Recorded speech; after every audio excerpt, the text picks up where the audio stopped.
Why bears have short tails. Folktale. Many years ago, Bear had a long, fluffy tail. Every morning she would boast, "I think my tail looks so very pretty today." The other forest animals were too weak to stand up to her. Instead, they could only agree. "It's a nice tail," Rabbit and Chipmunk would say in gentle voices. Then, one cold winter day, Fox had a clever idea.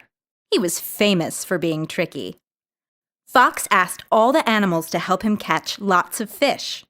Then he found a spot where he could sit on the frozen pond and put all the fish around him. He knew Bear would come by to search for food. Fox sat on the ice and waited.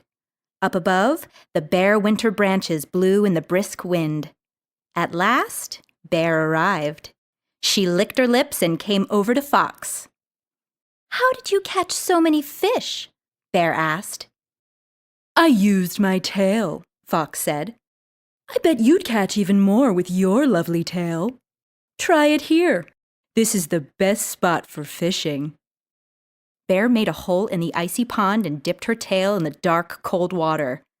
Fox rubbed his paws together. "Tonight, we'll have a fish feast." "We?" chuckled Bear. "You mean I'll have a fish feast tonight?" Fox shrugged. "Whatever you say. You're the leader of this forest." Bear sat on the ice for a long time. She sat so long that she fell asleep. When she woke hours later, she didn't notice that her tail had frozen into the ice. She tugged hard at her tail, and part of it snapped off. "My beautiful tail!" Bear cried, running off in shame. From then on, Fox was a hero in the forest. The forest animals didn't have to hear about Bear's tail ever again.